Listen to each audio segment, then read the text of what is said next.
Today what I thought I'd talk about is all the ways in which I have personally transformed and grown in how I communicate, how I speak, my speaking skills coaching. Because one thing I notice is that many people either don't know that they need speaking skills help or they're afraid of it. And the thing I believe to be true is that all of us can benefit from upgrading how we speak, how we communicate. If we interact with other people, which hopefully you do, then speaking skills are super important, communication skills are super important, and most of us have an opportunity to become better. And I have a bias, and that bias is that how we communicate matters and will impact our lives in a multitude of ways. I personally believe that communication skills are very central to who we are in the world. And I noticed that many people either don't know they need speaking skills support or that they could benefit from having speaking skills support, or they're afraid of it, and I'm not really sure which. So I thought I would share a couple of the areas in which I have personally grown, some areas that I struggled in the past, and in some ways was unconscious of the ways in which my speaking and my communication was not as effective as it might be. And then I also share some of the ways in which I'm still working on my speaking skills training. And while I'm sharing this, I'd invite you to think about what aspects of your communication skills, what aspects and skill set that you use in terms of speaking and listening could stand some up-leveling for you or impacting you in either positive or negative ways, because awareness, self-awareness is powerful to have. Before I did 132 episodes of my podcast, the first podcast I have, which is the Superpower You podcast, it was an audio-only podcast. And because I did everything myself, and that means that I edited my podcasts myself, and I got so much awareness of the degree to which I use empty words and which empty words I use from editing myself. I didn't have to edit. Not everyone who has podcasts does edit, but I had the premise that I want the time that people are spending listening to my podcast to be impactful for them, to make a difference, to be efficient. And so whenever there were times when I started sentences and then started them again, or said something redundant, or said a lot of empty words, filler words, I edited them out. And I did that for both my guests and for myself.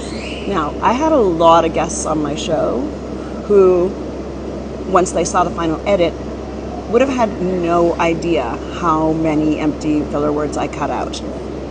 Some of them it took me hours.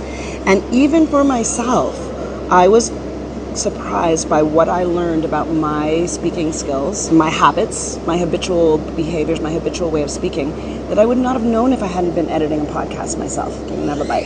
This is a sweet greens salad with sweet potatoes, salmon, spicy dressing, and broccoli. All right.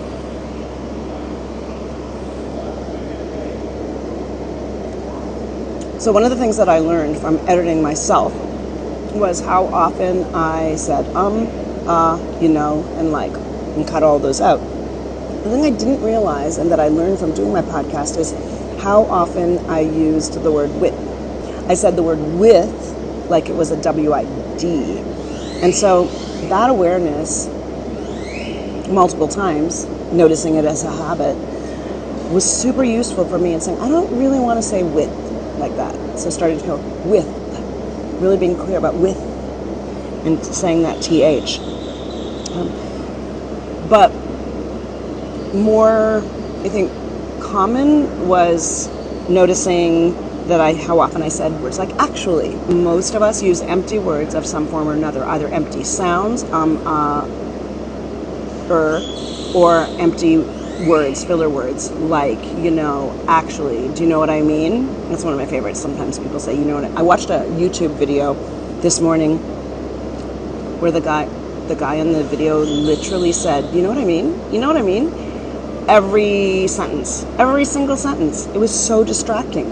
And I think he had no clue.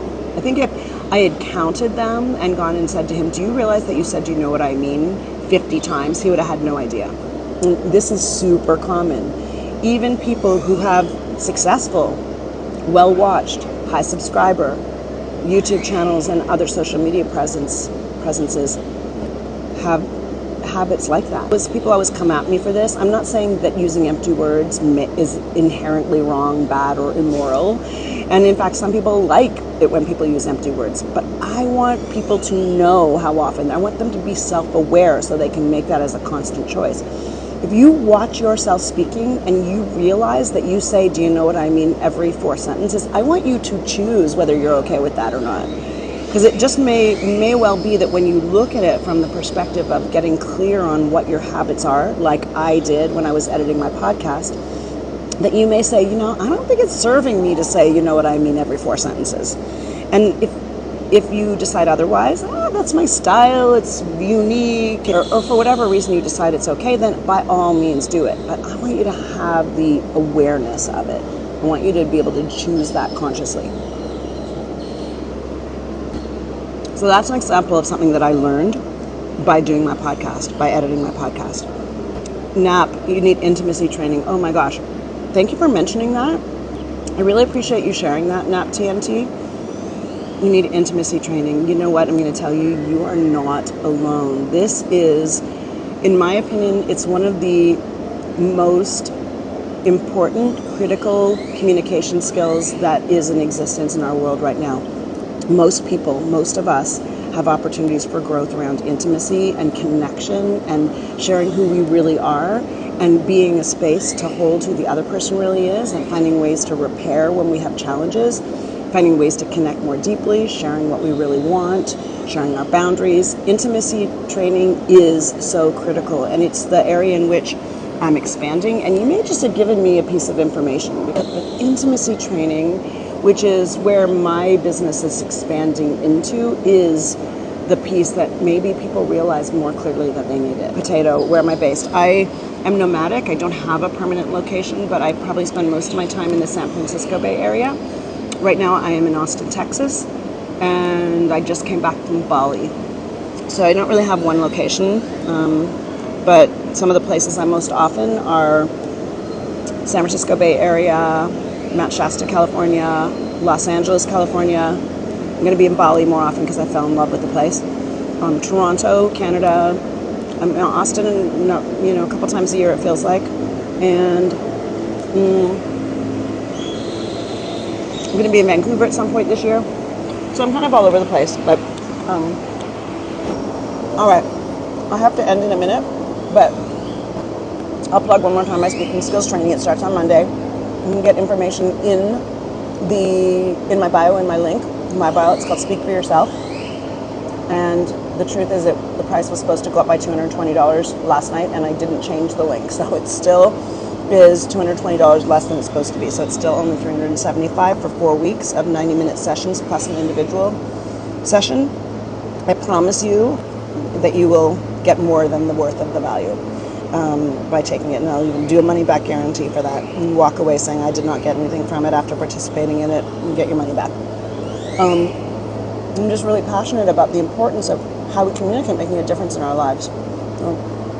To be clear, around the question of intimacy and empowerment, it's not purely a speaking skills training. I work with speaking skills in order to help people be more effective in how they're showing up in the world, how they're making connections with other people, and how they're presenting themselves, to help them be in integrity with the values of who they say they are and how they communicate that verbally and non-verbally. But thanks for dropping in here. Thanks for sticking around. I appreciate you. And if you don't already follow me, I do speaking skills as well as communication skills, relationship skills, intimacy, some stuff around sexuality. I have a YouTube channel and a podcast on YouTube.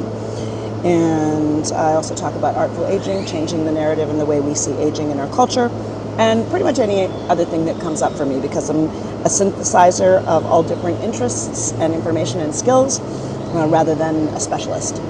So if you're here, thanks so much. Follow me or check out my YouTube channel. Send me a comment, send me a question, any of those things. Thanks for being here. Bye.